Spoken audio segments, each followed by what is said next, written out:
Thank you so much for being here. We're going to go ahead and get started. Hope everyone had a chance to grab some lunch. For those that don't know me, I'm Brianna Goico, President and CEO of the Mammoth Lakes Chamber of Commerce. Thank you. Thank you. Thank you so much for joining us today for our monthly power lunch, partnered obviously with Mammoth Hospital. And we'll bring up the CEO, Tom Parker, here in a moment to introduce our speaker. But real quickly, just wanted to introduce a few of our board members that are in the room today. We have Luan Mendel. Luan in the back is our vice chair, Devil's Creek Distillery. Carrie Peterson. Where are you, Carrie? Right here. Carrie Peterson, Systems Process People. She's our treasurer. Wyatt Simmons, Mammoth Lakes Laundromat. We have Sonia Bush, Destination Real Estate, right here in the front. And, of course, Mr. Tom Parker, CEO of Mammoth Hospital. So with that, I will just go ahead and introduce you, sir, and let you come up and bring up our speaker. Thank you so much. Thank you, Brianna. What a pleasure it is to be back here. This is our third year that we have done this lunch and learn or power lunch. We'd say lunch and learn a lot at the hospital. I am so looking forward to hearing Dr. Karch. And you may recognize Dr. Karch as one of those people that you can say, well, now a man that needs no introduction. We're not going to do that. Sorry about that. Let me tell you a few things about Dr. Karch, and I will say a few because I said, you got to pare this down. He is a man of accomplishment. I was telling Jeremy on the lift, I said, I feel so great when I shovel my driveway. I feel accomplished. Karch goes a little bit further than that, and I'll tell you why. Dr. Karch has been a member of the Mammoth Hospital medical staff since 2003. He co-founded the Mammoth Orthopedic Institute and serves as faculty for our fellowship program in orthopedics.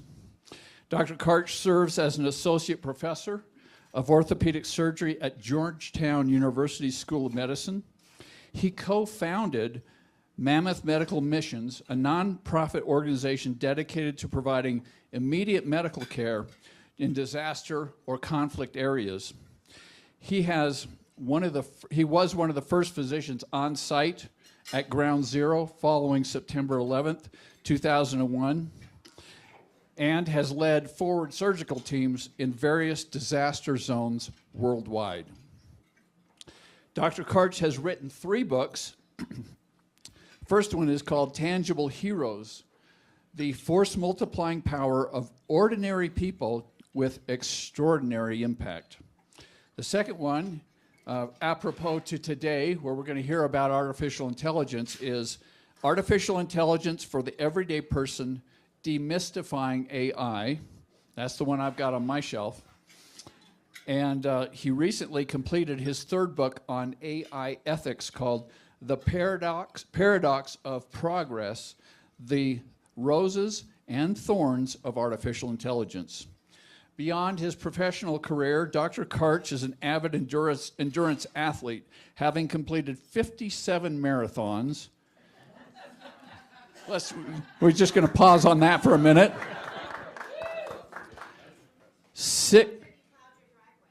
I haven't even plowed my driveway 57 times. 6 Ironman distance triathlons and numerous ultra-distance running, cross-country skiing, and mountain biking events. Dr. Karch resides on his family ranch in Mammoth Lakes, California, with his wife, Kim. Kim's with us today, and his 3 children, Mia, Dane, and Olivia. Please welcome to the mic Dr. Michael Karch.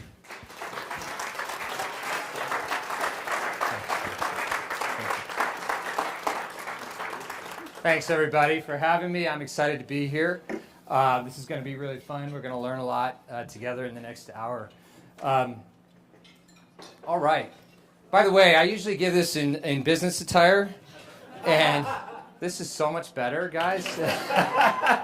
I think my toes will probably go numb by the end of it. I should have been a snowboarder. But okay, so we're going to start out today just learning with a little bit of art history. So does anybody know who that artist is?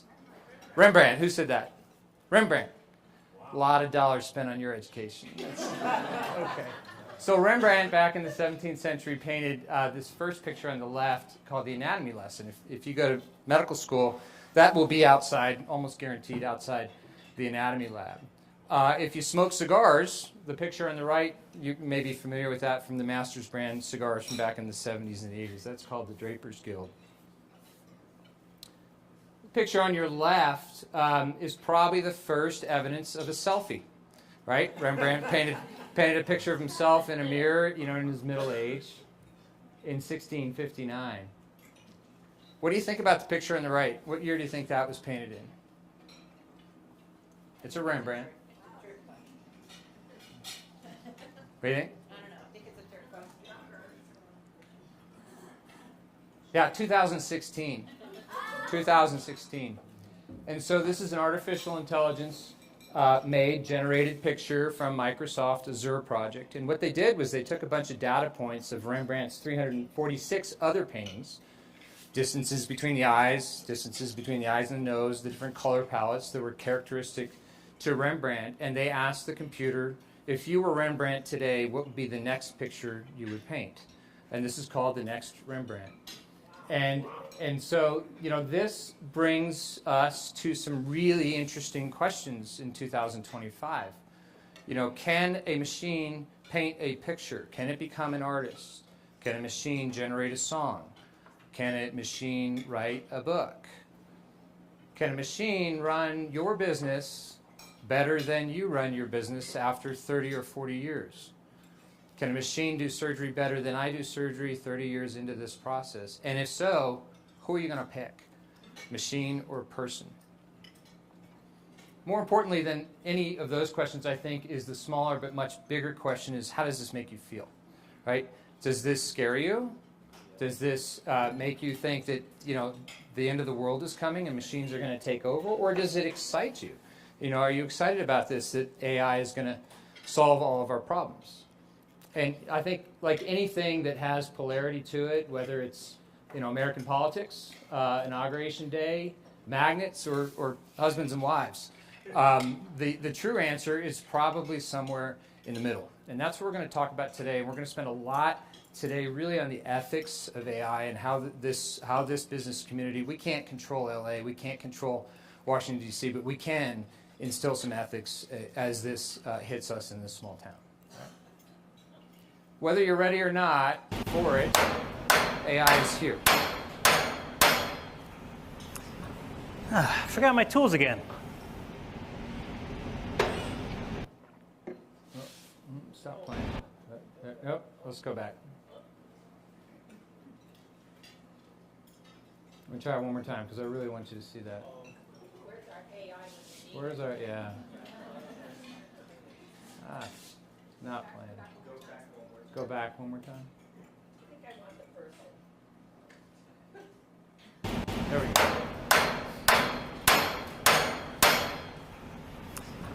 go. Forgot my tools again.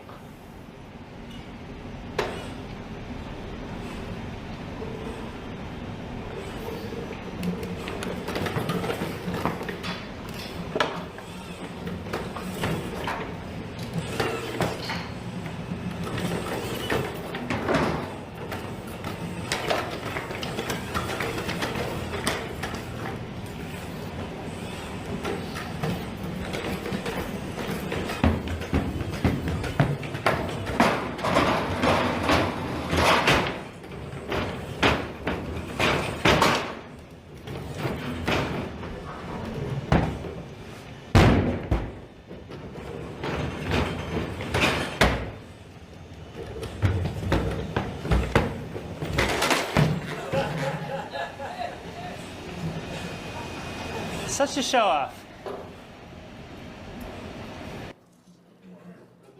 Okay, pretty impressive. So if you think AI is in the future, it's not in the future, it's right now. If you're thinking as a business person that AI is going to come, you've missed the boat. You're behind it already. And so we're going to talk about some things also that we can do in our businesses to catch us up if we're not there. This slide shows you a curve of general purpose technologies that happened in the early 1900s at the turn of the last century in terms of the Industrial Revolution. And there were some amazing things that came out of the Industrial Revolution: steel, textiles, cars, airplanes, even rockets that eventually came out of that. And so from a business standpoint, this was a huge, huge opportunity for people to invent things and to change their business practices. But there were also some bad things, some dark things that came out of this, right? People moved from the countryside to the city, and there was overcrowding. There was disease. There was cholera. People lost arms and limbs in factories. There were never injuries like that before. They were hit by cars. We never had an automobile accident before the turn of the century, and now there were thousands of them. But most importantly, there was this growing disparity between the haves and the have-nots that really showed up in this country, and it changed the way people thought. New ideas came out from that. Marxism, socialism, communism came out from this. And so, we need to think about that as we move into this next wave, because the curve on the right is where we are right now. And AI-infused technologies, you can see those curves look exactly the same, but what you're not seeing is the right side of the curve and where it's going to go, and it's predicted to go multiple folds more than the Industrial Revolution. And so the ethics about decisions that we make now are going to affect us and generations later, and especially the unintended consequences of the decisions we make now are important. Okay, about 4 years ago, Thanksgiving time, so right after COVID, Kim asked me to go to the grocery store and get food for Thanksgiving. And as a middle-aged guy, I thought, kind of like Sudoku or crossword puzzles, I'd challenge my brain and memorize the entire list, in my head and see if I could accomplish that and get enough food for 25 people, right? And I went to the store with my teenage daughter, Olivia, and the whole time I'm driving, into town, I'm kind of channeling that 1972 Sesame Street video where the young lady is, a loaf of bread, a gallon of milk, and a stick of butter, a loaf of bread. And I'm channeling that. I'm like, I'm going to get it, I'm going to get it, I'm going to get it. And so I went to the store, and I got my loaf of bread, and I got my gallon of milk, and I got my stick of butter, and I got my turkey and my cranberries, and that's kind of where I went flat. I couldn't really remember much more than that. And Olivia, my teenage daughter, and the sarcastic kind of dry wit that they have, was like, "Dad, you're a freaking idiot. Like, why didn't you put it on your phone, right?" and so and we kind of befuddled our way through it. But it points out a really important thing between human brains and computer brains is that we're not meant to do that. We have the capacity to memorize large lists, but we have to create rhymes. That's how stories have been told for thousands of years, is through rhyming. That's just not what our brains do. And so I got in line. It's, if you know this well, it's maybe a day before Thanksgiving, and the line is going all the way back to the meat section, or what used to be the meat section before they changed it, and they changed it again, and they changed it, way in the back. And as I moved closer to the line, there was a guy ahead of me who was sneezing and coughing, and his eyes were watering, and he was telling everybody around him that it wasn't COVID, that it was, his allergies. And I saw for the first time, I really hadn't recognized it before, the automatic checkout counter. And I was like, you know what, I'll try it. And so I went up to the counter and read the directions. And it was kind of cool, these bleeps and these bings and blings as you take the groceries through. And what you have to understand is I've spent a lot of money in my life insuring my hands as a surgeon. And so I was like, well, I'm going to check and see how much my hands are worth, right? And so I put my hands through the red light, and it turns out in 2022 or whatever year it was, if you don't have a barcode, you're not worth much at all. And so I got a big fat goose egg. And then came the bag dilemma, what I call the bag dilemma. Are they going to really know how many bags you take? And so I started to press 0, and then I started imagining these stormtroopers crashing through the windows and being arrested, and our thought crimes a real thing. And as I moved through this process, I realized, efficiency is really on my side. I mean, I moved through that line so quickly, and the guy who was sneezing is still 10 people back. And I got this automated thank you, cold automatic thank you, and I walked out the door. But, something was missing. And, for 20 years, I've been seeing Bonnie, the checkout lady, right? And Bonnie, the checkout lady, always strikes a conversation with me, how's the hospital? How are the kids? How's Kim? And maybe it's superficial talk. Maybe she's just buffering, this really obscenely expensive bill that I'm about ready to get. I don't know, but there was a human part to that experience. And so how much are we going to give up for efficiency? How much humanity are we going to give up in terms of efficiency? That's the question we need to ask. And so Schumpeter was an Austrian-born economist who worked at Harvard, and he came up with this theory called creative destruction in business. And that is that innovation reshapes the economy by destroying old ways and making room for new ones, okay? And so businesses are kind of like living things. Businesses have to adapt, they have to evolve, otherwise they will get replaced, they will be disrupted, okay? And so businesses are constantly, in a sense, looking over their shoulder to see what's the next predator. And efficiency becomes a life-saving skill for a business. But the question is, how much efficiency do we need in our businesses, and how much humanity are we going to give up? And that's a question this community needs to ask. Where did it all start? So Alan Turing, you've heard of Turing, but Alan Turing, just to give you a little bit of history, back in the 1930s, asked this very basic question. Can we codify everything that humans do, every action, every thought, into a series of on and off switches, yes and no answers, binary code called zeros or ones? And he did that in the 1930s, but by 1950 he actually came up with this first machine, which was called the computer. This was a really big idea. It was an idea that challenged a lot of people and threatened actually a lot of people. Just so happens that in England at that time, he was British, homosexuality was illegal, and Alan Turing was gay. And so he was very quickly targeted and marginalized. This isn't the first time, nor will be it the last time, that a prophetic type mind is marginalized. Think about it. Martin Luther King, John F. Kennedy, Galileo, Socrates, Jesus Christ, all people who thought bigger than the masses were marginalized and kind of quieted very quickly. Everybody kind of agree with that? Okay, now I'm going to challenge your thought process a little bit. SpaceX, Tesla, Elon Musk, okay?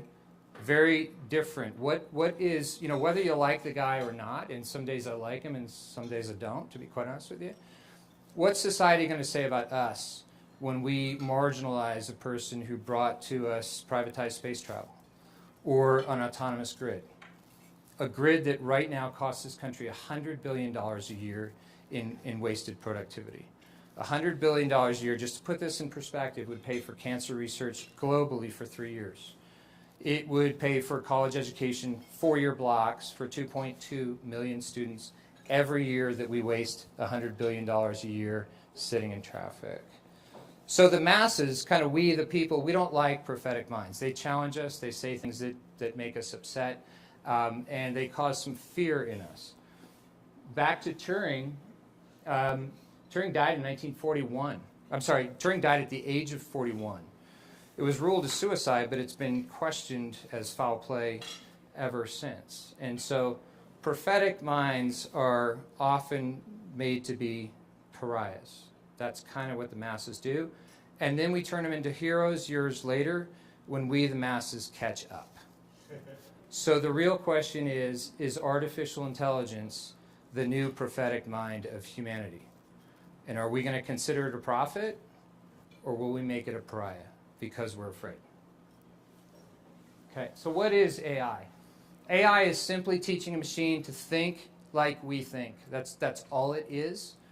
It will become very soon, you saw that robot, right? That's a pure robot, but very soon that robot will have AI infused into it, and it will start deciding what kind of backflip it does, not the person who programmed it. So very quickly, AI will become, in the next few years, teaching machines to act like humans do. We all fell in love with R2-D2 and C-3PO years ago. Very soon after that, it'll teach machines to sense to feel like we do. We're not there yet, but it will come. There are various different types of AI. We've already lived through what's called the predictive AI phase. If you think about it, weather channels are predictive AI. They take a vast amount of data, and that machine, that computer can see signals in the noise that the human brain can't see, and it comes up with a very accurate prediction. That's predictive AI. We just, in 2022, November came through, or generative AI was kind of released to the general public in the form of ChatGPT. That's where AI can generate new content, whether it's writing content, art content, music content. And you're just starting to hear people use the word agentic AI. And you're hearing the word co-pilots, and you're hearing the word agents. The people that are in the know have already polled us and know that we don't like the word agent, we like the word co-pilot. And so you're going to hear the word co-pilot. You won't hear the word agent. But actually what that means is that each one of us will have our own computer AI-generated agent, an agent for our travel. Think about it. When you go book a trip to Mexico, you have to get online and book an airplane. Then you have to book a car. Then you have to book a hotel. Then you have to book a scuba diving trip. Your agent will know, I've got an X amount of money to spend on my budget. I'm going to be there from Monday to Friday. These are the things that I like to do, and bang, it's booked. It's done. That's your travel agent. You're going to have a work agent. You're going to have a relationship agent. You're going to have a Netflix agent. It'll know which movies. And all those agents will be managed by a co-pilot that just kind of manages the whole thing. Your personal secretary. That is not that far away. And what's really starting to happen now, in a sense, is robotic infused AI. So robots are right now trained or programmed to do a certain task, pick up this phone, right? But soon it'll start thinking by itself, I want to pick up the phone and dial this number because I'm thinking about this person, okay? We have AI all around us already. You use it whether you know about it or not, but these are kind of various AI platforms, so business analytics, generative AI with ChatGPT. And how many people use Chat? Let me scratch that. How many people don't use Chat? Okay. How many people use Chat every day? Okay. You should start using this every day. It's an amazing platform. I use it now as a search engine. Why? Because Google's clogged up with ads and everything else. I use it for my patents, whereas before I would spend a lot of money with patent attorneys doing what's called a prior art search. Does my patent infringe on anybody else's patent? I can ask ChatGPT to do that in 30 seconds, and that will save me about $6,000 per item. I use Chat if there's a concept that I don't understand. Quantum computing, I don't understand what that means. I'll ask Chat to explain it to me at a junior high level first with analogies. And then once I read that and understand it, explain it at a high school level with more analogies, then a college level, then a PhD level, then a postdoc level. And within 10 minutes, I've got that whole spectrum of knowledge, and it explains the whole thing to me, and I can understand that, right? And so it's a really, really powerful tool. We'll talk about its strengths and weaknesses in a second. But really, AI is about us. Why do I say that? Every single AI platform that's been built has been built by humans based on our data sets. Every book that's ever been written, every poem that's ever been written, every song that's ever been sung is put into the training data sets of AI. That's how it works. We'll explain that in a second. Which means AI is really a reflection of humanity, our strengths and also our weaknesses. And we have to be careful of that. We have to kind of know ourselves. So let's kind of critically look at us. Every time I walk in a room with a patient, honestly, I'm amazed. Humans are just amazing people. I could take a 5-year-old, I could sit him in front of a piano, I could give him some lessons and a little bit of motivation, and within 25 years, they're a concert pianist. Right? It's true. I could take a skier at age 1.5. Colin told me his kid is skiing at 1.5. We could take that kid and put him on skis, and we could give him some hot chocolate and a little bit of motivation, and within 20 years, they're doing backflips at the Olympics. Okay? So, like, humans are amazing, amazing animals. We have built the China Wall. We have put rockets on the moon. We're sending a person to Mars, right? But more importantly, we have the ability to sense what's going on with other people. And when somebody else is in trouble, we can respond to that. That's something machines can't do yet. These are our strengths. or weaknesses. So as evidenced by my story at Vaughn's, we have really poor cognitive control. We don't remember things really well. We never can look at a huge, vast data set and see all the patterns. We just don't do that. We're very poor no matter what women in the room will tell you, no matter the stories they conjure about, men hunting bison and them collecting nuts. We are not good at multitasking. We're just not. Okay? Let's just take that. We're horrible with politics. We're horrible with bureaucracy. We throw bias into every single one of our decisions. We discriminate. We are obsessed with this abstract concept called the dollar bill, to the point where we will ignore our families for it. We'll go to war for it. We'll destroy our environment for it. And we get old, right? We age out. And so our computers, our brains, age out with time. But if we start to look at this synergy between machine and human, we start to see that there's a lot of potential there and a lot of opportunities there. And so as business people, you can understand that there's kind of a deal to be made here, right? So Moravec was a computer scientist at Stanford and basically said that what computers are good at, humans are not good at, and what humans are good at, computers are not good at. And so there's this natural hand-in-glove synergy that can be made. So let's look at some opportunities. Well, from an artistic standpoint, we're at a tipping point in terms of creativity. The people that have used ChatGPT know that. How many of you use chat to generate your internet content right now? And how much faster is it for you? 100 million times. And how much better is it for you?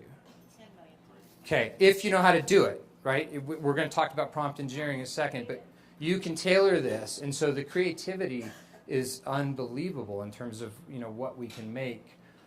Business analytics, being able to look at a flow sheet and coming up with analytics on your business is amazing, right?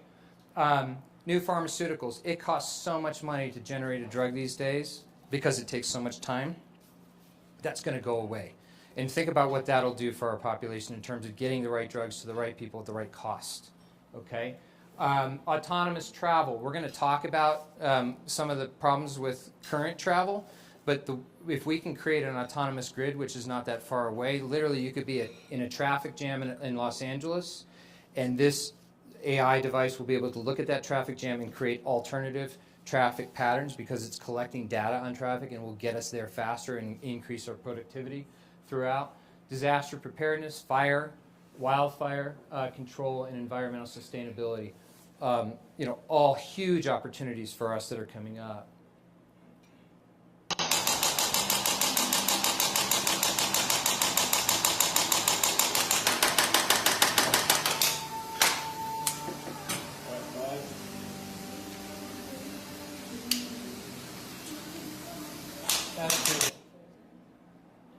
Okay, so I use power tools every day, all day, in my job. Okay, that's a hip replacement. I threw that in just in case people were starting to fall asleep. But the one thing I will tell you, and the one thing I tell my medical students, my residents, my fellows, is power tools are fantastic. But if you don't know how to use a power tool, you're going to cut your hand off, right? You're going to cause some major damage. And so we have to learn how to use this massive power tool called artificial intelligence because there's some really bad things that can happen. We heard our last president, as of 24 hours ago, talk about an unsustainable concentration of power, right? We're seeing tech companies getting more and more powerful, and the common person is getting less and less powerful as time goes on. Remember that first curve of the Industrial Revolution and all the social ramifications that happened after that, Marxism, socialism, communism, world wars, right? And so we have to be careful of that. If I ask an AI-trained machine to pick a candidate for a judge right now, it will go back through our training sets, our data sets, and it'll understand that through all of American history, judges have been white males. So if it reviews the application of a female who happened to be the captain of her field hockey team in high school or college, she's going to get thrown out, okay? That's data bias. So we have to go back now and retrain our systems so that they're not biased. We've identified that as a problem, and they're going back and training it. But it's an issue, right? Workforce displacement. We're going to talk a lot about that in this community in the next coming slides. But what happens to the young individuals who no longer will have a job? What happens to me as a surgeon when I no longer have a job because a robot can do it better? Okay. Safety errors in safety critical fields like medicine, like law enforcement, like the military. Right now in Ukraine and Russia, we're starting to enter into drone warfare, where drones are making decisions on people's lives. What if they're wrong? Okay? What if the algorithm is wrong? Deep fakes, we saw already deep fakes in politics and what can happen with that. There's security risks, there's privacy risks. Superpower control between the US and China is going to be huge. That will be coming. And a term I want you to understand called ethnocentric control. After World War II, we won.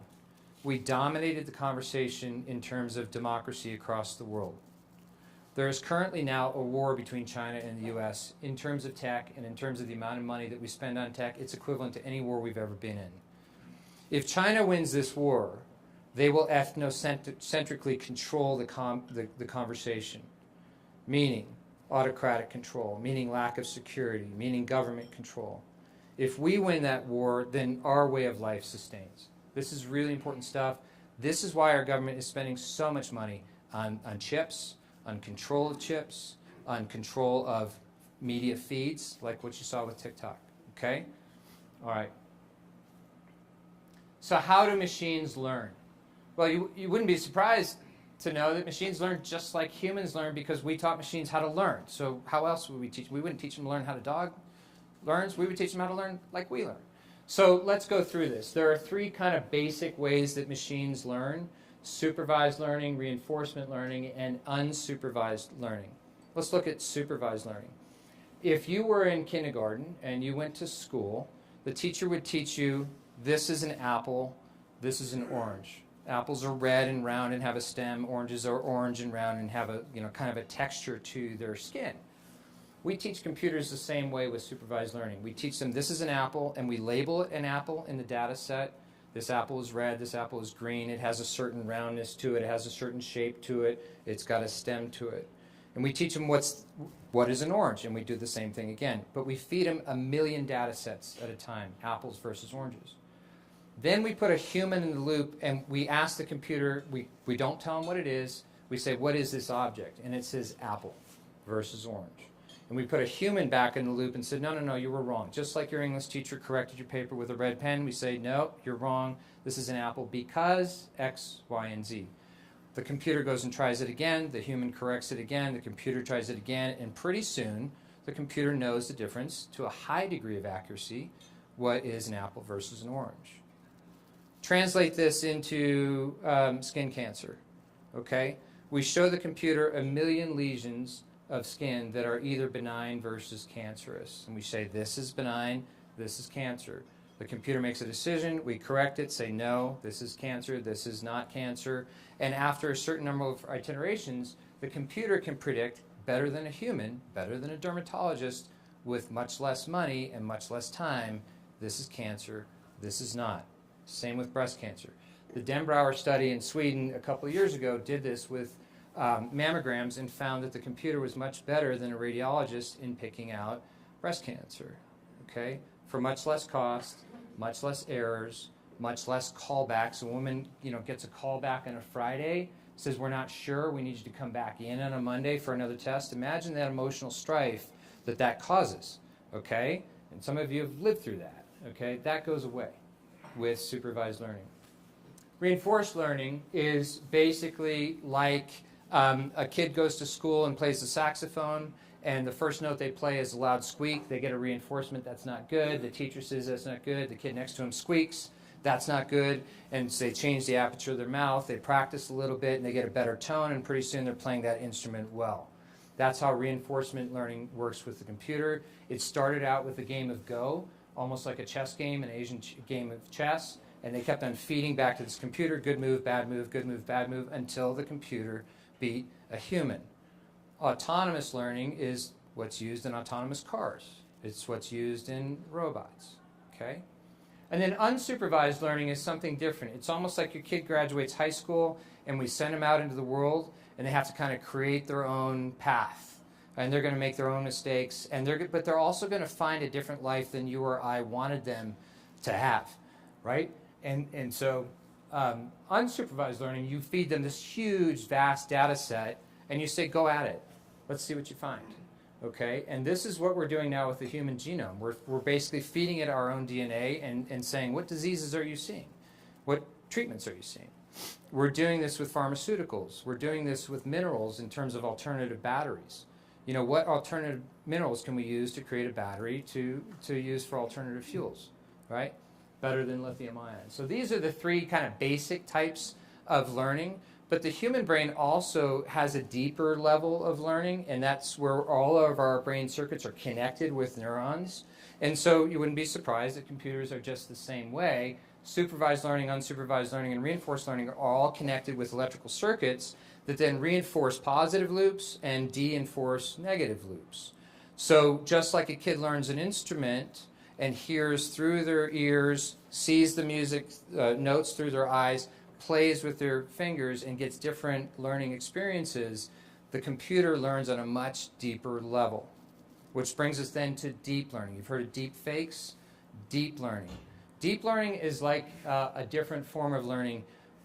Tom has been working in hospital systems for how many years? 30. That's called 30. Okay. Are there things during your day that you just know? You intuitively just know that they never taught you in school? A handful. Okay. Modest guy. But no, there are. And we're all that way. As we get older, we get wiser, and the computer does too. We use these deep neural circuits, and all of a sudden the computer just knows. It just knows something intuitively that was never really taught to it, and that's called deep learning. Okay? All right. But it all comes down to the data. You've heard the phrase garbage in equals garbage out. If we feed this computer garbage in terms of our data, we're going to get a bad output, and we as humans will intuitively just follow it. And that is a bad outcome for humanity. So we have to make sure that our data is pure. We have to make sure our data is normalized. We have to make sure our data is denominized in a hospital system, doesn't have a patient's name on it. And so if you think about an F1 race car, right? If I put 89 grade fuel into an F1 race car, John, what would happen? It wouldn't start, right? Even if it did, it wouldn't go as fast as it could.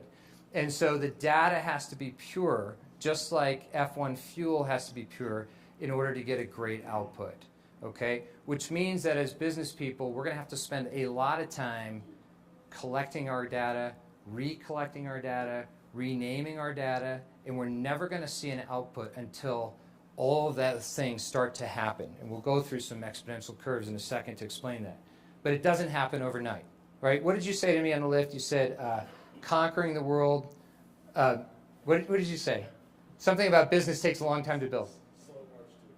Slow march to global dominance, right? That's the way. That's it. And so businesses are like, you all know that. I don't have to tell you that. Like you don't form a very successful business overnight. It just takes time and time and time. Artificial intelligence platforms are the same way. We have to just collect data, and then one day it's going to take off for you.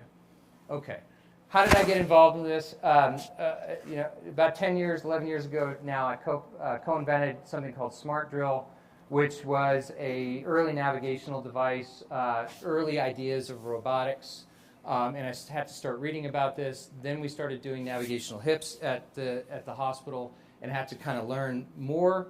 And then when I co-invented Stereo Tools, I realized that I was really behind the curve in terms of digital knowledge and had to kind of go back and learn a lot of things in order to stay competitive. And now with robotics here at the hospital, you know, how many critical access, 287 critical access hospitals? So there's 287 critical access hospitals in the country. We're one of them. By all rights and measures, we should not have a robot here. You need to all understand that, okay? And we do. We've got this amazing gift of technology. But for me personally, that meant like a higher level of responsibility. I wasn't just going to learn how to turn it on and turn it off. I was going to learn more about it. And so I wrote this book on the things that I had learned, but then decided at 55 to go back to school, which is not an easy thing to do, especially when your classmates are 26. And so I started taking some classes at MIT, on machine learning and then got accepted to business school at Harvard, focusing on data analytics and AI. And so the next part of the talk are some of the things that I've learned there that I'll share with you for free. Kim will tell you, you're lucky because it's pretty darn expensive to do that. But, okay. Two of my professors, Marco and Kareem, are just brilliant, brilliant guys, and they wrote this book. You should read it. It's called Competing in the Age of AI. And it talks about platform technologies and how you can take your business from an old business archetype to a new business using AI. Definitely a worthwhile read. They have a revised version that I think is just out or will be out in a couple months. Make sure you get the revised because it's got a lot of the newer things that are in there. All right. For Kim's 59th birthday, sorry.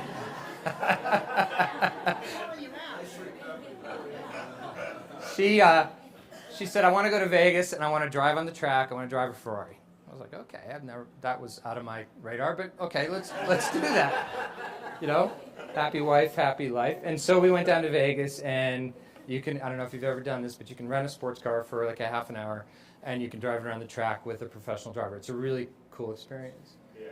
And so we went there, and she signed up for this Ferrari that had a market value, I think, of I have it up there. It's $400 and some thousand. Okay, you could rent it out for a half an hour, not for that amount of money, but $400 and some thousand. But for some reason, that car wasn't working that day, and so she got the upgrade to the $720,000 Ferrari. Okay, unbelievable machine. And so she went out and rode it for 5 laps and had a great time, and I looked good. Okay, all right. I called an Uber afterwards. Okay, and I got picked up in a Model Y Tesla for $40,000 that goes maybe 85 miles an hour. So my question to you is, which car has more value? What do you think? Depends on how you define value. But let me tell you some of the things that I've learned in terms of defining value. Okay, a Ferrari is an amazing machine. The new souped-up Ferrari is an even more amazing machine. Really is. But that Ferrari is going to get old. Right? The pipes are going to crack, the gaskets are going to crack, the tires are going to get old, and it's going to get disrupted sooner or later. A Tesla is an amazing machine for an entirely different reason. It's not flashy, it doesn't cost that amount of money, it doesn't go fast. But every time you get in a Tesla, it collects data on you, it collects data on the cars next to you, it collects data on the bicyclist to the left of you and the stop sign and how long the stop sign. And pretty soon, in this vast data set through AI platforms, it will create an autonomous grid. Again, I said before, we waste $100 billion a year on our grid in terms of gridlock. Okay? So in terms of value, this little car that's kind of ugly, I think, has way more value for society than one that goes super fast. Think about the Ferrari as your current business and the Tesla as your new platform AI business. Okay? Yes? Real quick question. Did Kim then go back to the racetrack and drive around with She went to, and she got laughed about 5 times in that. Okay, so let's look at this in terms of graph form. I'm gonna come over here just for a second. So Ferrari number 1 looks really cool. Can you see that? Yeah. Looks really cool. It's got a high intrinsic value when it comes off the lot, but then it kind of gets old. Everything starts to crack, and pretty soon, over here at some point in time, it gets disrupted and replaced by something else. Okay? We could look at Ferrari number 2. It's even cooler. It's even more expensive. It goes even faster. But the same curve trajectory happens, right? Then we get into the Tesla. Nothing happens. Okay? This is where business people kind of go awry because they invest in an AI platform and they want to see a return on investment. Can you see? They want to see a return on investment the next quarter and they don't see it. And they want to see a return on investment 4 quarters from now, and they don't see it. And they come back to their board meeting and they say, nothing's happening, this is a waste of time. Meanwhile, all my workers are collecting data, they're refining their data, they're changing the way they collect data. I'm spending all this money on collecting data, I'm not seeing anything, and then boom, there's an exponential change.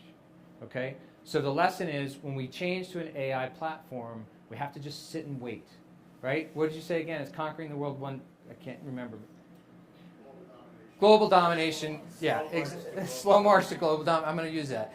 All right, So let's look at surgery, okay?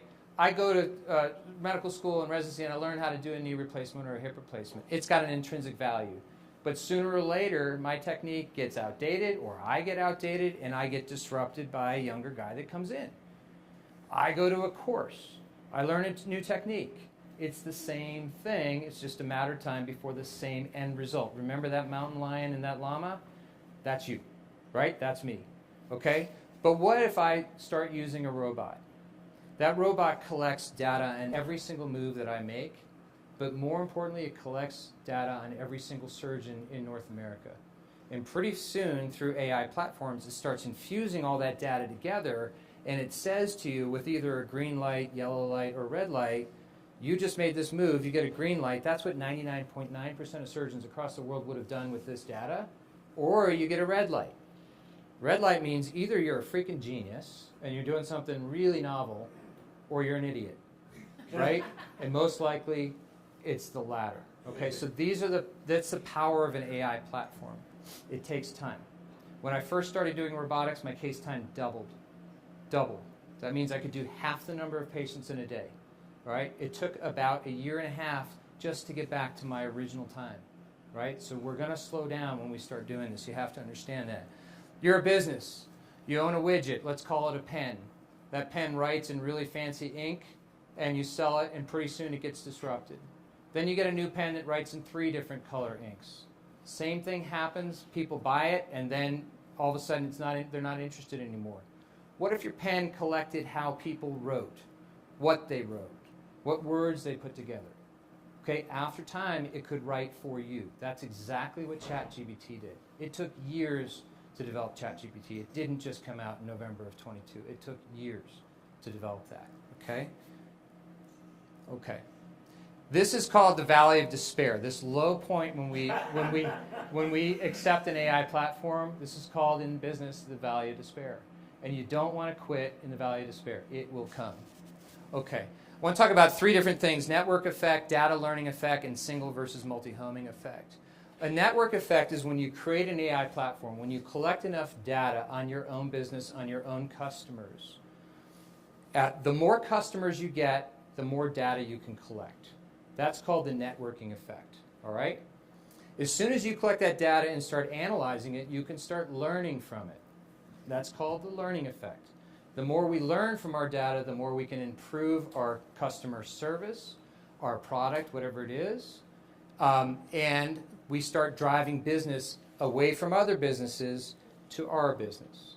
Okay, so if you were an old business, meaning you didn't use AI at all, and people recognized you as an entity in town, you would have what's called a single homing effect. Everybody went to your business just because you're the business. It's not that you're good or bad, it's just you're the person to go to buy skis. Now you're a new business in town and you start to collect data and you start to use AI platform. What do? You drive homing away from that single homing business towards multi-homing. Now they're not just going to the original business, they're going to your business, a new business. This is what Uber did to taxis. This is what Lyft did to Uber. They're multi-homing away.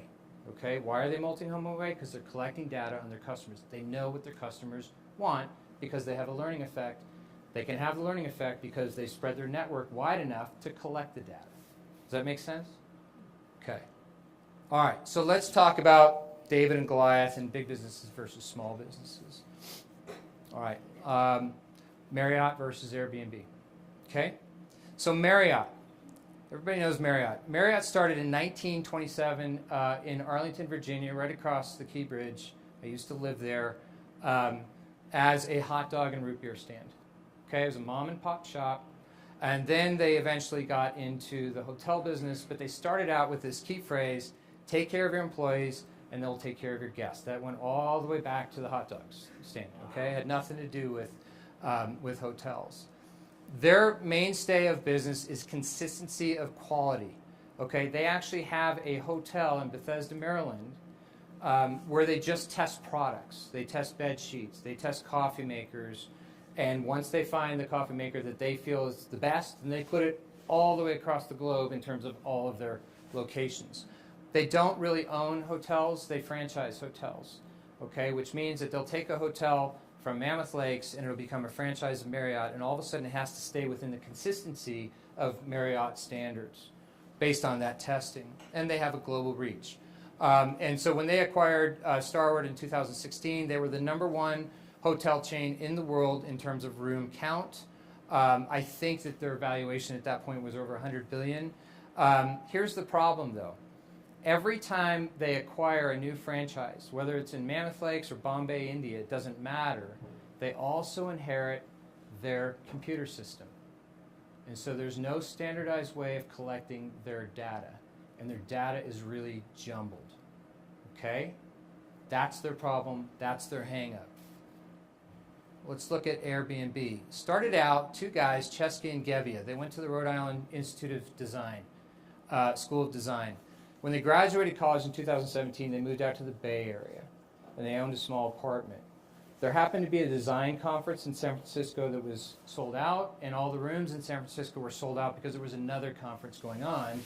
And so they decided to rent out an air mattress and a room. And they used Craigslist as their platform. That's how they advertised it. Okay? And they had a number of people that wanted that room, and they saw a business opportunity immediately. Rent out a mattress, rent out a room. Okay. It kind of worked, but it kind of didn't. They didn't have any business sense. They were nearly bankrupt. They started selling cereal boxes with either Obama or McCain on it before the election. They raised $30,000 to keep the business alive. This is a true story, right? And then they went to Y Combinator. Does anybody know what Y Combinator is? So it's a VC investment incubator in the Bay Area. They've done quite a number of successful businesses like Dropbox and Reddit, DoorDash. Anybody deal with equity, private equity? Okay. Yeah, so Wasserman. For $20,000, they got 7% equity. Okay, that's like raping and pillaging, right? But this is what this small company had to do in order to stay alive, right? That's like unheard of numbers. We're talking about a $67 billion company today, right? So just imagine the return on that, okay? Then they got smart. Chesky and Gebbia called up an old high school friend who was at Harvard at that time, was a computer scientist, and said, we need to like datafy this. We need to make this a data platform. And so one of these guys, I can't remember which, Chesky or Gebbia, was a photographer. He started taking pictures of rooms and of houses. They started collecting data on what you want. Do you like a house that's modern? Do you like a house that's rustic? Where do you want your house? And they started infusing this data together so they knew exactly what you want based on the pictures that you clicked and liked, based on your prior experiences with Airbnb. They started creating an AI platform. They had no overhead. Their data was pure. It wasn't congested like Marriott's was. And within a few years, right, they took 20% of the market share. Okay, they were at one point valued at $100 billion. They're valued at about $67 billion now because Marriott got smart and reacted in this game of chess and created the villas, right? Villas is basically Airbnb, but Marriott owned, okay? All right, and that's the way the market, but you can see how a small David can attack a Goliath very successfully by collecting data, right? That's the important thing. Okay. So AI-driven technology harnesses large amounts of clean data. Clean data is the operative word. It's scalable. It has scope. It has a data-driven learning effect. It has a network effect. This creates a virtuous loop. It just keeps feeding on itself, feeding. The more data you collect, the cleaner it is. The more you learn, the more your network grows, and you continue to grow at an exponential rate with very low overhead. Okay, and most importantly for businesses, it creates a protective moat. What does that mean? In IP and intellectual property terms, that means nobody can attack you, nobody can come in. Why is that? You own your data, right? You know what your customers want, and only you know what your customers need, right? That's a protective moat. Nobody can disrupt you. And that's why we have that exponential curve. Okay, so how can AI help my small business now? All right, there's a concept called low-code, no-code. Anybody heard of this? That means you don't have to go to college and learn how to use computers. That's what that means, right? You can just get on the internet and get a platform and use it. And so, how many of you use Zapier? Sonia, what do you use it for? To make something automatically happen. I'm just starting, Yeah. And so you know and only know you know your business workflow. You've been doing this for many, many years, and you're super successful at it, right? And so you know your workflow. And so Zapier will take your workflow, you prompt it, and it'll create it for you and then just do it for you. Automatically, your workload goes down, your efficiency goes up. Okay, data analytics. Who uses Google Analytics? Anybody? What do you use it for? Clients marketing. Yeah. So you can study how many people tapped into your website on Wednesday at 5 o'clock. Is it worth having your website up at Wednesday at 5 o'clock? Is it better to have your website up at Monday at 8 o'clock? Right? And so you can figure out what your customers are doing at a glance. It's great graphics, and it'll tell you how to tailor your business. Tableau, anybody use Tableau? Okay, great. Tableau is, I think, even better because it gives you really good graphics and really simple form visuals of this is what my customer is doing right now on my website or with my product, right? Content generation. We asked about ChatGPT before. What about Canva? Why do you love Canva? It's so easy. Yeah, right? To create logos, to create graphics, anything. You would have, 10 years ago, had to be a computer scientist to be able to do this, or you would have had to pay a computer scientist to do this. On a small business budget, on a startup budget, you can't do that. And so all of a sudden with these low code, no code platforms, you can do this for almost free, right? It's a small licensing fee and it's done for you, right? Anytime you want a new logo, done, right? Okay. We talked about chat a little bit, but another thing that I use chat for is when I get a contract, hospital contract, a patent contract, whatever it is, I don't understand that stuff. Okay, like I get lost in that stuff, my eyes bug out, and by the third line, I'm lost, they have the advantage, I'm at the disadvantage. Put your contract into chat and say, explain this in simple terms, and boom. Say to it, what are the strengths of this contract to me? Where am I vulnerable? Boom, you got it, right? And so it puts you as a small business person up on par. Now you can fight, right? Before, I don't think you could fight. Now you can fight. Yes?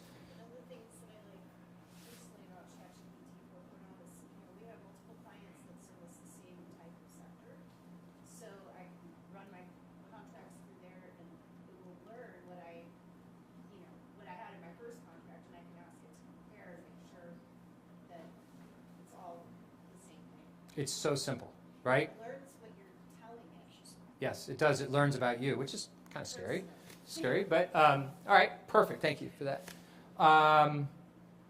Spreadsheets. Who gets lost in spreadsheets? I get lost in spreadsheets because the numbers kind of blur on me again. Put the spreadsheet. You can literally take Excel, you can literally take Google Spreads and throw it into chat and say, what is this telling me? How's my business doing? Right? That's amazing. That's an amazing tool. Super quick. Okay, and then enhancing digital presence. So like MailChimp. Kim uses, what do you use MailChimp for? Send out mass emails. Yeah, mass emails. So instead of like typing out every single person, it just does it. But it also automates the process. You know, on October 15th, I want to send this email out to all of my clients. I want to send this specific email out to my new clients because my new clients are different than my old clients and they should get a different message. It'll do all of that for you. So low code, no code. All right, let's talk a little bit about prompt engineering. Who truly believes that you can write a paper, a book, whatever, on ChatGPT? Okay, you can do it, but it's not going to be what you want. And why isn't it what you want? Because you are the subject matter expert. Like, you know black tie skis, yeah?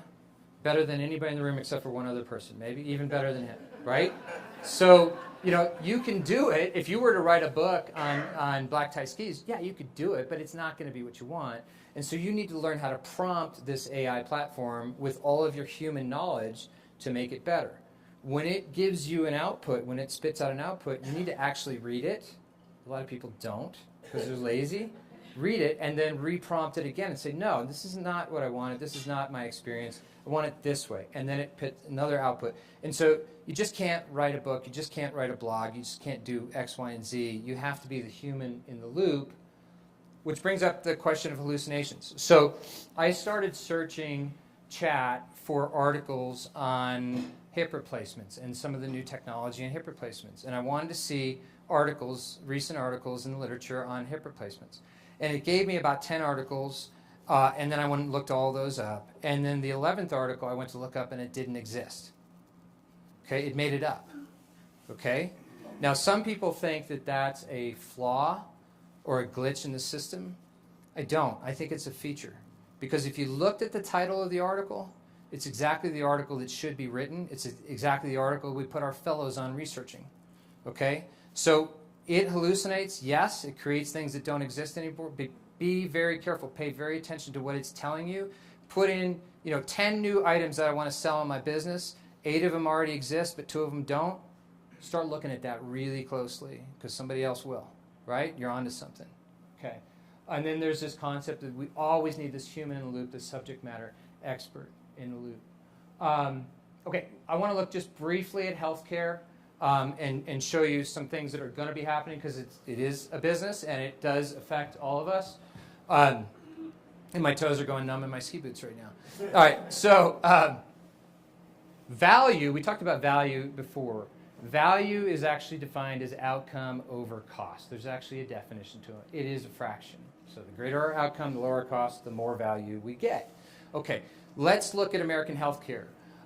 We spend $4.5 trillion a year on American healthcare. That is almost 20% of our GDP. If something goes wrong with American healthcare, this is a critical sector of our economy. Our economy will go down. That's how important it is. Okay? So it's called a critical safety field from an economic standpoint. Of that 4.5 trillion, 1 trillion is spent in administrative costs. That means I think Sonia needs a procedure. I go to book the procedure. The insurance company denies it. Why do they deny it? Because they have AI platforms that look at my note and say, no, you don't have the right words, the right buzzwords. It gets denied. That delays the process. Administrative costs go back into correcting that note. I do the procedure, I build the procedure, they deny it, right? They deny a heavy percentage of procedures. That adds cost to the system because it's to their advantage to deny it and delay the paying process out. So there's huge administrative costs just infiltrated into the system. We end up spending more than any of the top 20 countries in the world on healthcare, but our outcomes are not the same. So if you look at outcomes over cost, our value is less in American healthcare. By 2030, all baby boomers will be over 65, which means that their health costs are going to go up. By 2030, there's going to be a shortage of physicians by 150,000 and almost 500,000 nurses. Because of COVID, people are leaving the field. What does that mean? Sean Peters, right? Sean Peters' principle. We are going to get disrupted.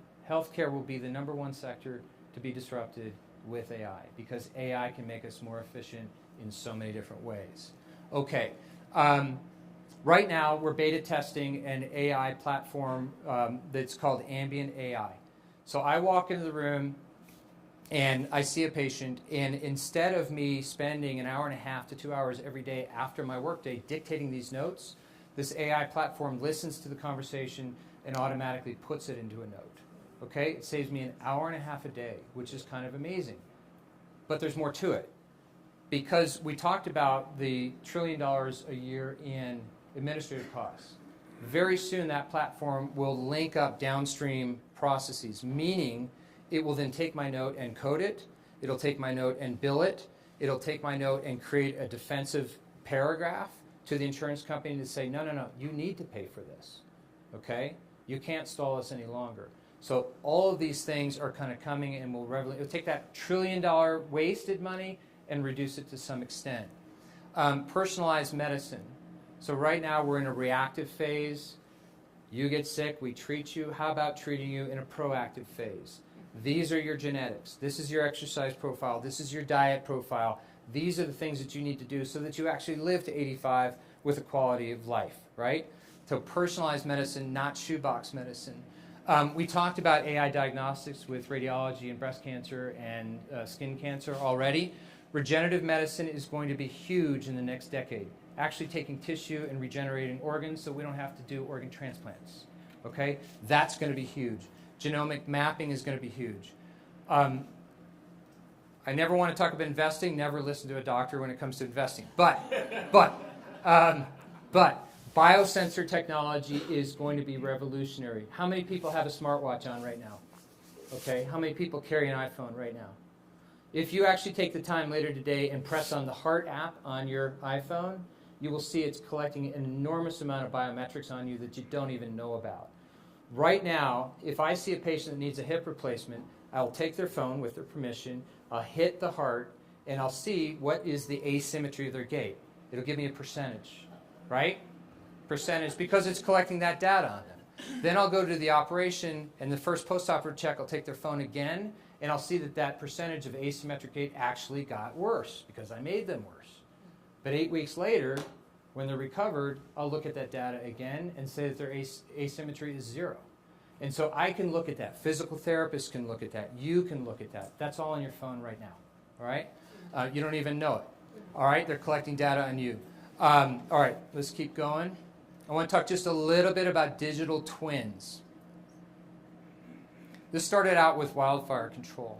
And what they did was they created an AI platform that mapped out the geographical terrain of, let's say, San Diego West. Right? What did the terrain look like? What does the vegetation look like? What was the moisture? And they created an identical AI platform that was exactly the same, and then they changed one variable, wind speed, or another variable, vegetation, or a third variable, humidity.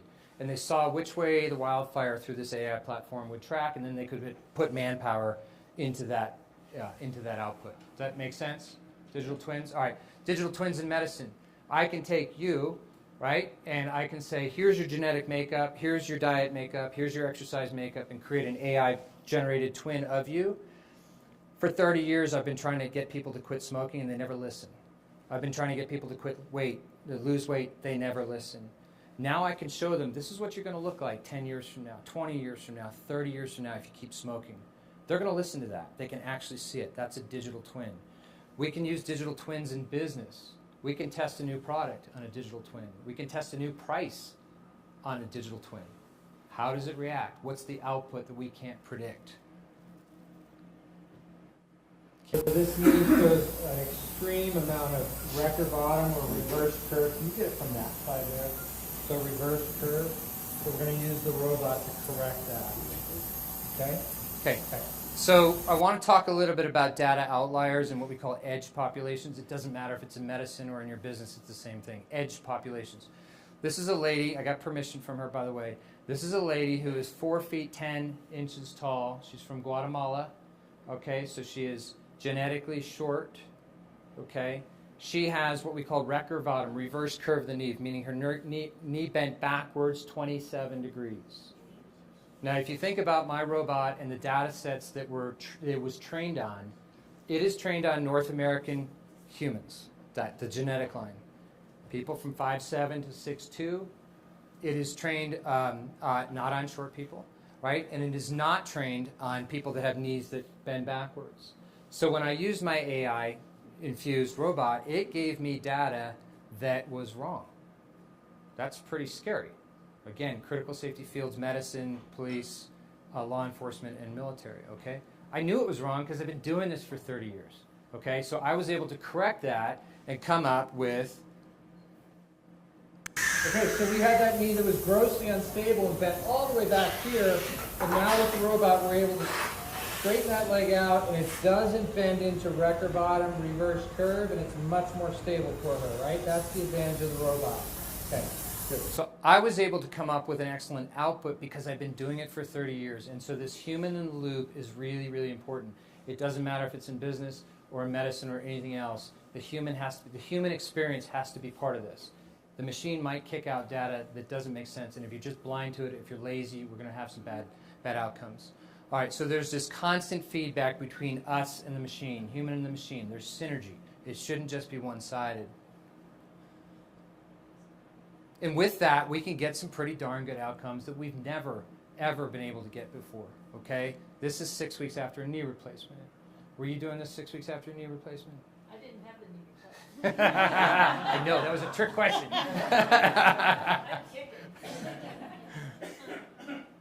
Okay, all right. What will small businesses look like, specifically in Mammoth Lakes, 30 years from now, okay? All right, let's look at this. small. I'll kind of read some things to you. All of our routine tasks, everything that drags you down during a day will be gone. Okay? That will be automated. There's probably no question about that. We will use digital twins to test business strategies. Okay, you understand that now. Hyper-localization of AR, augmented reality, and virtual reality and immersive experiences. So let's look at black tie, okay, for a second. The alpha generation is the youngest generation that's out there right now. If I were you two guys, I would be focusing my thoughts on the alpha generation. Why is that? Picture two young boys at home, two different homes, on a Wednesday night, playing a video game against each other. That happens every night across America, right? And one guy pulls a cheap shot on the other kid, okay? The next morning, they get into their mom's car to drive to school, and that fight continues. In other words, these kids in Gen Alpha don't really know the difference between a synthetic and a real experience, okay? And so this generation is different than every other generation humans have ever seen, is they constantly morph between the digital and the real, the digital and the real. They carry this fight over, if you will. So imagine, if you will, with your business, right? Somebody renting skis from you in Los Angeles, and they use an AR, VR technology to test out race skis versus powder skis versus twin tip skis versus wide versus narrow skis. And they can actually feel, they can actually see what it's like to be on these various different types of skis. And then they come into town and they rent it from you. They know exactly what they want. This is what this generation will want. Take it a step further. Your storefront is gone because a drone drops that ski off at their hotel. Take it a step further, it drops it off at the bottom of chair 2. This is where we're going. This is where I would spend the next 5 years collecting data, seeing absolutely no return, targeting that next generation. Forget about us, right? Focus on the next generation because this is what they want, okay? The other thing they want, this new generation, and this kind of started with the millennial generation, was they want to identify with the business they work for. This is really, really important from the millennials through the Gen Zers to the Gen Alpha. They want to identify, and one thing that's huge with them is environment. So our hospital, if we start to think about environmental sustainability, if we start to think about conserving waste, 10 years from now, that generation will want to work for us versus somebody else. This is really important to them.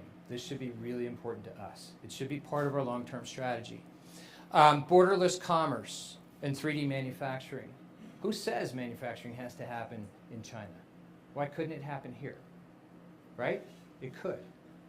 All right? Co-working spaces, small businesses working together in a co-working space, paying 1 rent instead of 5 rents. This is really important because rent is really expensive and affects your bottom line. Why are you not working with somebody else? Because people in San Francisco are, right? We should be thinking about that.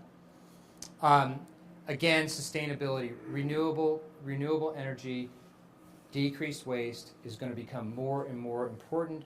I'm taking a product right now through the FDA, but also through the CE, through the EU. The regulations that I have to get through in the EU are tenfold what they are in the US right now in terms of environmental sustainability. They won't even look at my plan, my product, until I have a sustainability plan. That is coming our way. We're just behind. So you should start looking at that now. And then challenges. So what do we do with our workforce now? We start upskilling them now. That should be part of your business plan, upskilling your workers, right? What are we going to do about this digital divide, the haves and the have-nots?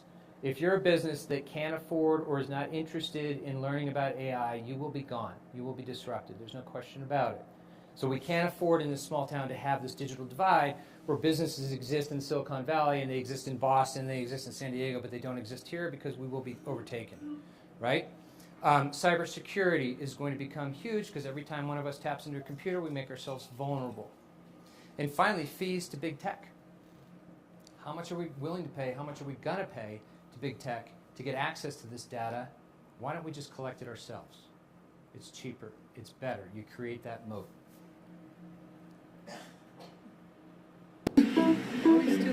Table 6.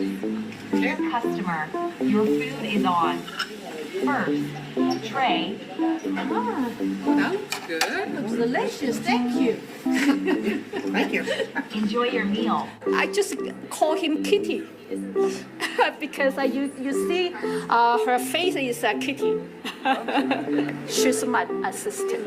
You put the table number and then click start. The robot just go to the table and give the food to the customer. This caught me totally off guard. I wasn't expecting it, but it's very cool. I like the humor, but this was a nice touch.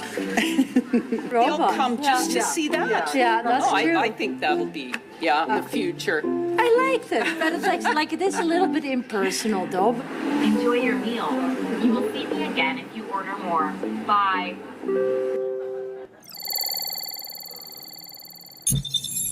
Okay, who's going to be the first? Who's going to be the first business in town that employs a robot and fires a human? Right? Somebody, one of you will be. And what kind of criticism are you going to draw? And, how are you going to justify that decision?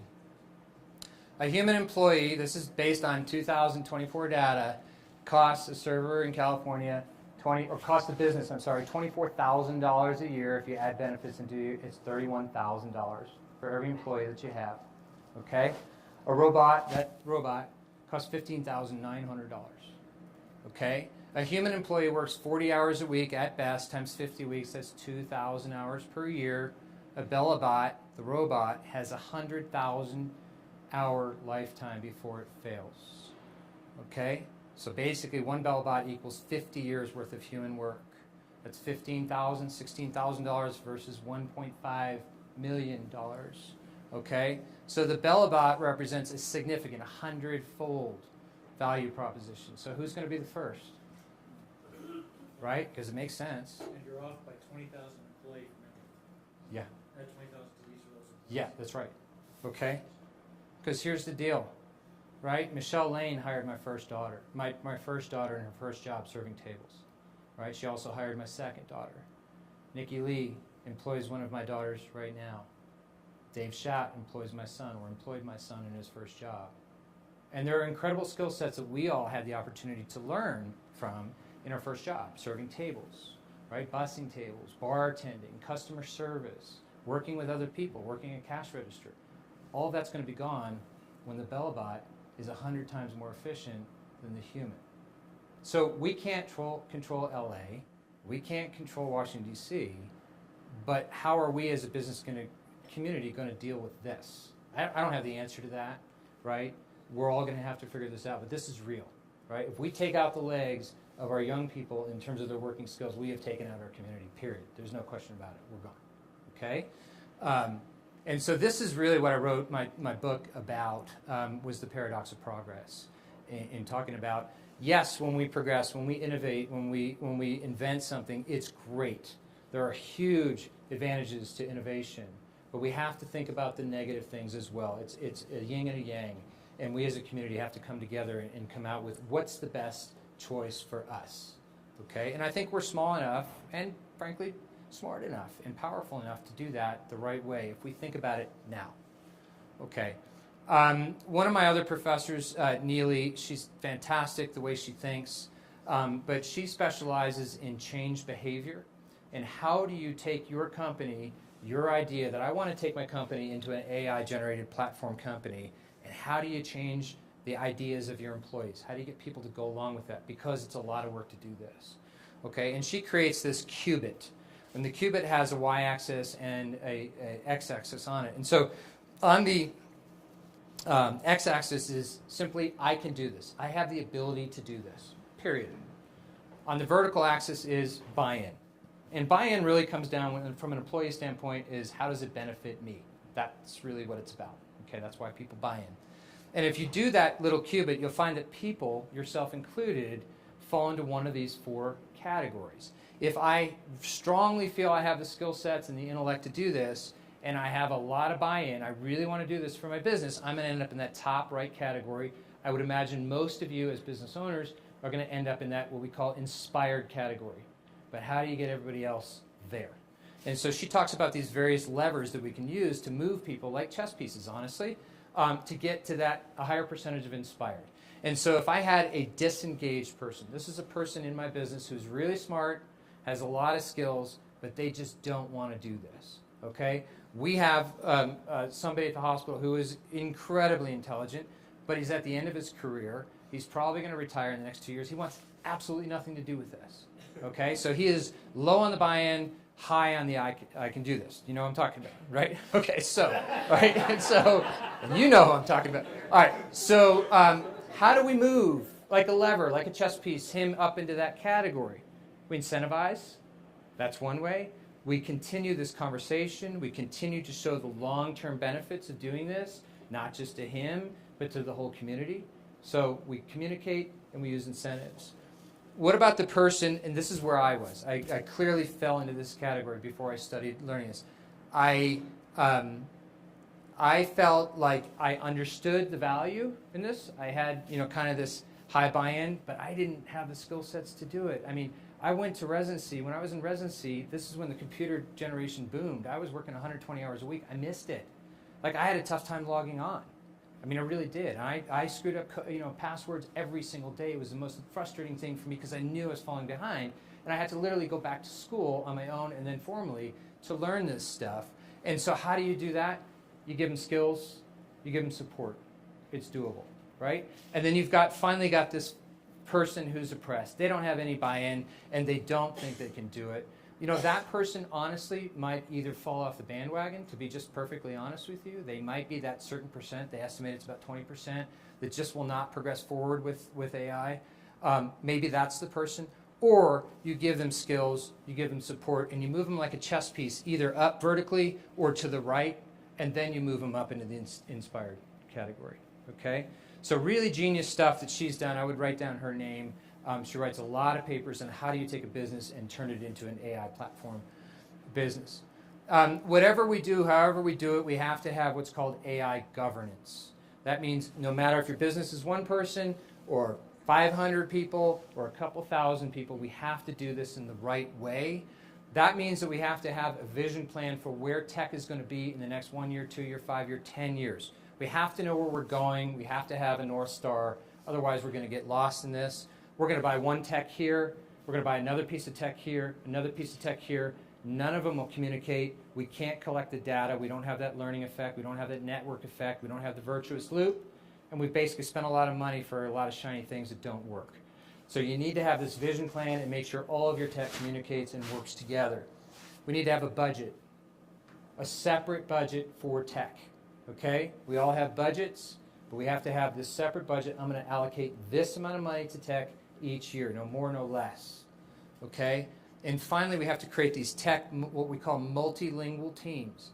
This means experts in business, experts in medicine, experts in ethics, and also people from the community that have nothing to do with our business because we want their input into how this is done ethically, right? We want those edge populations to be part of this conversation so that we represent everybody. We don't select judges that are just white males because that's what the data sets were before, okay? All right, we're going to end this with this story. Anybody know who this is? Chuck Yeager, right? First pilot to break the speed of sound. Okay, it happened just south of here in Lancaster in 1947. And so Chuck was part of a 4-man team that were tasked with breaking the sound barrier. And this was something that had never, ever been done before. And so you can imagine the anxiety that these 4 men were up against, the mental turbulence, if you will, that they were up against. And so through a variety of tests and examinations, physical examinations, mental examinations, psychiatric examinations, Chuck actually ended up 4th out of 4. His 3 teammates scored better than him, and so he was not going to fly. He was not going to be the one that broke the sound barrier. And so as it turns out, pilot number 1 went up in the Bell X-1 plane and got all the way up to the sound barrier. And if you know anything about the sound barrier, it's kind of like accelerating in a boat. The waves of sound actually pile up in front of the boat, and it gets really, really rocky before you get over it. Okay, that's exactly the way sound waves act. And so pilot number 1 got up to Mach 1, just before Mach 1, and the cockpit started to rattle, and it started to roll, and all the alarms went off, and he was afraid of dying, and what did he do? He pulled back on the throttle, and he landed his plane. He never broke through. And it turned out that pilot number 2 did exactly the same thing, and pilot number 3 did exactly the same thing. And all of a sudden, poor Chuck, who thought he was not going to be part of this and wasn't mentally prepared for this, gets a phone call and says, "You're going up tomorrow." Okay? Now think about that, right? And so Chuck was a cowboy, actually from West Virginia, and he had horses with his wife Gladys on a ranch just south of here. So he did what any deserving cowboy would do. He saddled the 2 horses and he took his wife for a ride to try and explain to her that his fate was going to be one of 3 things. You know, either he was going to get up to the speed of sound and pull back like the other 3 had done, or he was going to etch his name into American history, world history, by breaking through the sound barrier, or he was going to crash and burn and die a fiery death over the desert of California. It was going to be one of those 3 outcomes. And if you know anything about horses, you'll know that when you're anxious and you have this internal anxiety, a horse is the last place you should be, right? Because a horse is going to sense this and it's going to buck you off. And that's exactly what happened to Chuck the night before he went up. He got bucked off. He broke 3 ribs, okay? He was in so much pain that he couldn't lift his arm over his head to pull the cockpit down. Remember, these are old cockpits. And so he and his wife Gladys and a friend who was a vet duct taped his arm. They took a broomstick and they duct taped a hook onto the broomstick. He slid it into his uniform. He passed through the medical check on that morning. He reached up, he hooked it, and he came back down, kind of separating himself between safety and the unknown. And he went up and hit this turbulence, this physical, mental, psychological turbulence. And what he did that was different than the other 3 was he just took the accelerator, the throttle, and just went boom, and he hit it, right? And he broke through, and guess what happens when you're on the other side of the sound barrier? Everything gets smooth. And that's the way I think we should look at this as a business community, is it's going to get rough.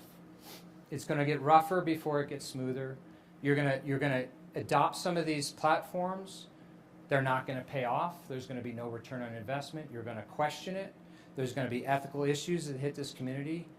Let's just push through together. It'll be smoother on the other side. It'll be better. So thank you.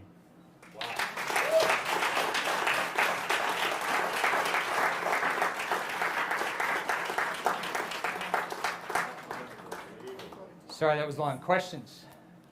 Yeah. So, it's a small point, but how can Is this on? if you get Yeah. you know, use the example of your surgery. What happens at the point when the AI becomes more cognitive and might make decisions that are, for instance, someone needs knee surgery, but they decide, you know what, they've got a tumor and they're not going to live more than 5 years, so why are we doing this knee surgery? This is where I talked about these multilingual teams. This is where you have to have an ethicist on the team. You absolutely. This is where we are right now. Is every decision we take forward, because this is such a powerful power tool, right? This is bigger than anything we've ever seen. We have to have an ethicist on there, because you're right. But there's going to be a discussion now where there hasn't been before, especially $4.3 trillion a year that we're putting ourselves into debt, right? Yeah.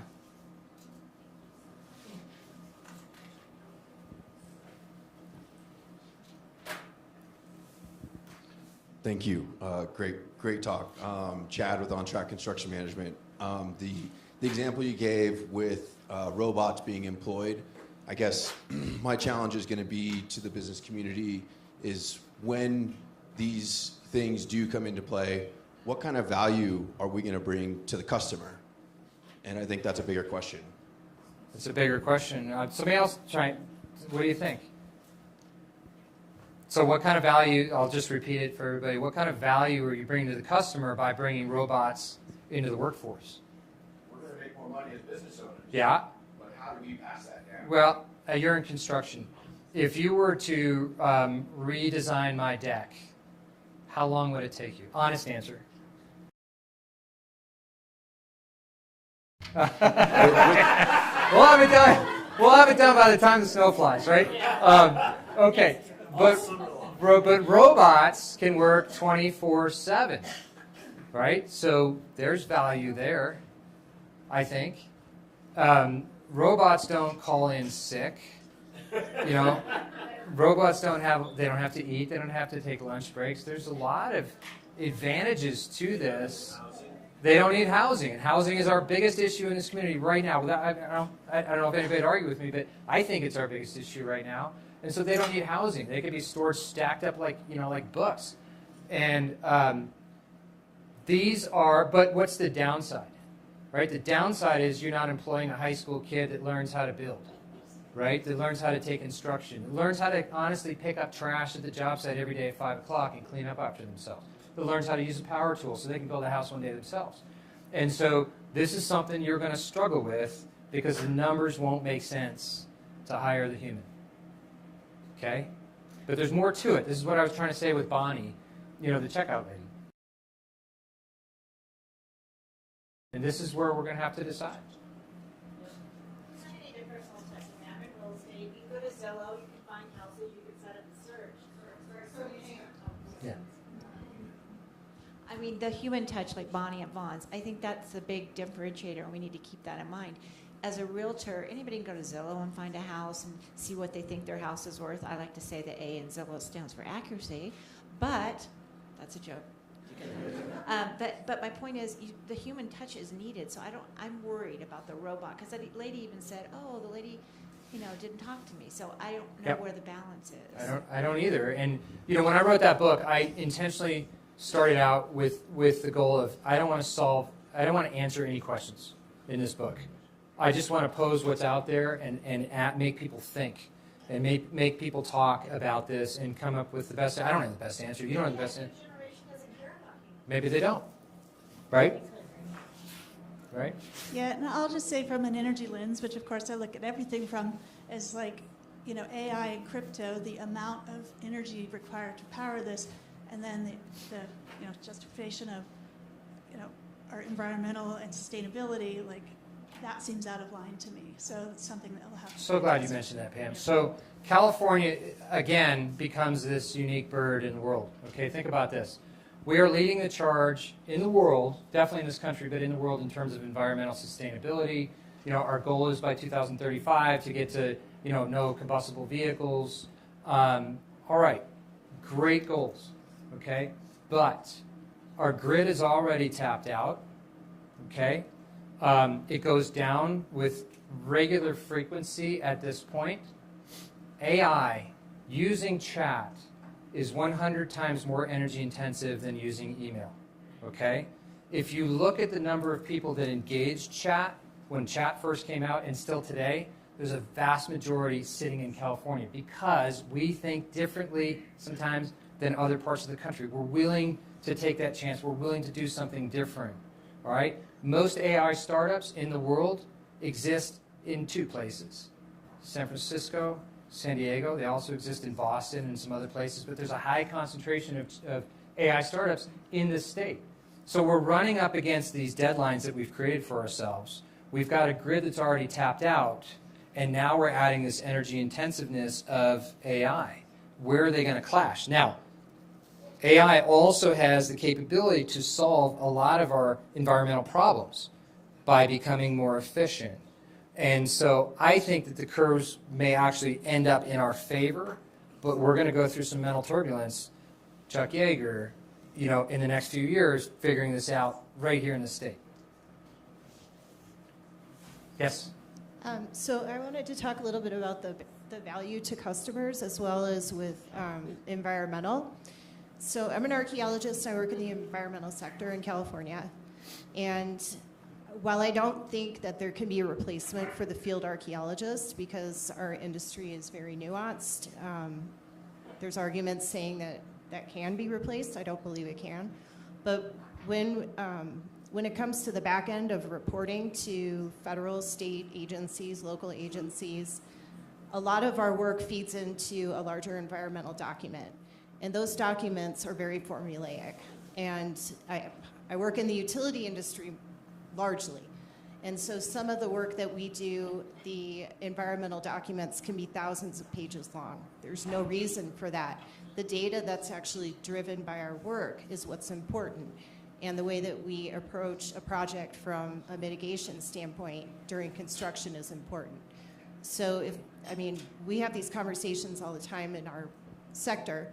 How can we make the environmental process still as robust, but also work through the lens of the proponent, the utilities, the developers. How can we streamline that approach? And I think, we have come up with a lot of data over the past 50, 60 years since these laws have been passed. And the data's there. All we need to do is now, streamline it, put it in one place, and work with it a lot faster. There shouldn't be a 3 to 5 year permitting process for utilities to go and redo their lines. I mean, that's my personal opinion, but I think it can be done a lot faster. Same thing with approving projects. I think you're right. There's huge efficiencies built into it. How many people wear some form of battery technology on them now? Watch, cell phone, 100%, right? Have any of you read Cobalt Red? You should read it. It's about cobalt mining in the Congo and how much energy it takes to mine one lithium-ion battery. And, I like batteries. You like batteries. We all like batteries, but none of us know where it actually comes from and the energy requirements that it takes. An EV car takes about 2 years worth of use to become carbon neutral, and then it becomes very carbon beneficial, but it takes about 2 years to do that. And I think that, the environment, again, is going to become bigger and bigger and bigger part of this conversation, but AI in the last 3 years with Google DeepMind has generated hundreds of new minerals that could be used to replace a lithium-ion battery, right, without necessarily as much mining. I won't say no mining, but as much mining. And, a number of them are turning up to be winners. And so there's this paradox, for lack of a better word, of, yes, AI takes a lot of energy, but it creates efficiencies, and it's creative, and it can create new materials, new pharmaceuticals, new minerals, new whatever that we haven't even thought about, right? Great discussion. I'm Carrie Peterson with Systems Process People, and I just want to give a shameless, opportunistic plug that we do all of these tools for you right here and work with several businesses in town as well as in the state that do this. Our most recent win was one of the clients we've been working for a couple of years. We took their process, put it into AI. Their profit margins went from 24% to 68% in snap. So all of this is very easy to do. What we see, the hill that people have to climb is they think their business is so unique it can't be automated. And I'll just give you guys a little bit of software info. When you say something like that to a software person, they double your price. So we don't, because we have ethics, but our counterparts do. Your stuff is just like everybody else's, and I promise you it can easily be automated. We do it all day long. So for the business mind, which I love the business minds in this room because you're really, really innovative people and you see opportunity where others don't. You saw the opportunity. Remember that curve of general platform technology and the Industrial Revolution, and we saw that next curve coming up now. She's taking advantage of it right now and creating a business idea out of it. Another business idea, teach people online in 30 days everything they need to know about AI, okay? Easy to do if you've got just a basic knowledge set. Now you've got a new business, which is platform technology, which is scalable, it has huge scope, and you're going to be really successful with that because most people don't know how to use it yet. I think 90-some%, don't quote me exactly the number, 90-some% of business CEOs know they need to implement AI into their business, but only about 20% have actually done it. There's huge opportunity there. Quick comment. Yeah. I think my sense is we think AI is going to kind of do everything for us, but the one thing I took from yours is it really requires you have to create a relationship. You have to interact. You have to constantly check it and make sure that what it's producing is what is desired. I just want to make sure. Am I understanding that correctly? I felt like that's what you were kind of getting at a lot in your... The 2 points I wanted to make today were that and the ethics. And so thank you for hearing me on that. But yeah, and so remember that Moravic's principle, what humans are good at, computers are not, what computers are good at, humans are. That principle really stands. It needs to be synergy. It cannot be, I'm just going to ask the machine to do this. You're going to get something that you don't like, right? Doesn't represent you well. Thank you so much, Dr. You got it. Karch. Round of applause. Thank you. And sorry, we don't have any more time for questions, but you can come up and talk after. We can hang out up here. I'm just going to pass off to Gina, our communications manager, to make a few announcements. Thank you for filling out the surveys. Gina, I'll turn it over to you. Hi, everyone. If you don't know me, I'm Jean, the communications manager at the Chamber. I just wanted to say and tap on to what Jeremy was saying. I actually have this relationship with my ChatGPT. I call it Chatty. And there are times when I'm actually annoyed with Chatty because Chatty is not doing what I want it to do. So it jumps ahead sometimes. And I'm saying, hang on, I haven't given you the prompt that I want to give you. Can you wait? And then it apologizes. It's actually a really nice relationship. So if you haven't had one, I would recommend having a relationship with your ChatGPT. You can even give it a name, I'm pretty sure. It would like that. So, okay, so we've kind of gone over time, so I will go quickly with our announcements. Yes, so first of all, I'd like to give a warm thanks to our speaker, Dr. Karch. I would also like to thank Caroline Britton from the hospital, the communication strategist, who's been fundamental in organizing this, and also, that's better, and Tom Parker as well. So, I'd like to thank the Mountain and Parallax for hosting us, and also I'd like to thank Jessie Still and Amy Smith over there from Eastern Sierra Now for live streaming the event. Our next event is on Tuesday, January 28th, so in a week's time. We're actually having our first ever Chamber business meeting with Hispanic business owners. We're having this meeting at the Breakfast Club from 5 to 6:30 p.m. And we're really excited. It's going to be in collaboration with the town of Mammoth Lakes. We'll be joined by Lupita Lopez, who is the revenue specialist. And also we have Mammoth Lakes Tourism with Betsy Truax, and I think a few of their other team will be there. So it's a great opportunity for the Hispanic business community to meet with the Chamber, get some ideas on funding opportunities, navigating business licenses, and their tax requirements. So the meeting is open to everyone. However, it will be in Spanish. So if you wanted to spread the information as well, we'll be more than happy for you to do that. Followed after that, on Thursday, so that's next Thursday, January the 30th, we have community coffee. So as you all know, that we do community coffee in collaboration with Mammoth Lakes Tourism. We'll be talking about fire relief efforts and local fire awareness. So that's quite an on-topic subject. We haven't got the location quite yet, but stay tuned and details will come. Then next month, we have our power lunch. So we're just jumping from one power lunch to the next. It'll be social media strategies with Joseph Bogarad, who's here in the room over there. So basically, these were his words. I'm going to quote him here. You will walk away with this, from the next power lunch, with a social media bio. Is that correct? Did I say bio? Yes. That will turn viewers into followers and followers into customers. Joseph will also cover different types of content, ideas for you to post, and how to create them using only your smartphone. We haven't got a location yet, but we have got a little bit of time, because that'll be on Tuesday, February the 11th, from 12 to 1.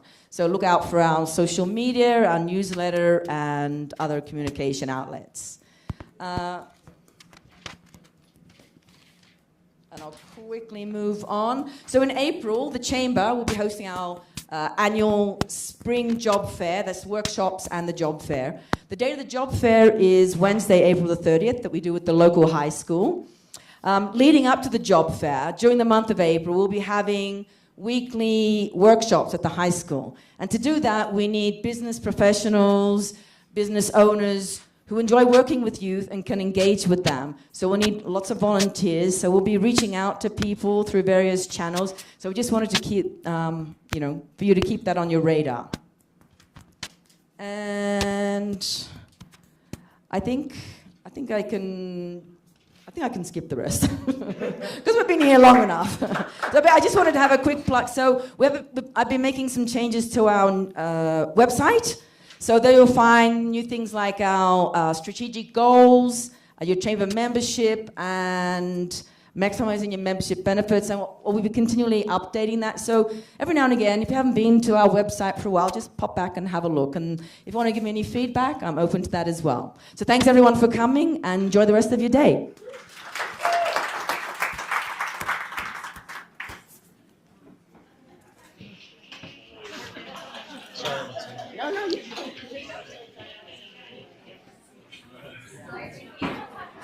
Thanks, guys. I'm sorry. I should have stood over there.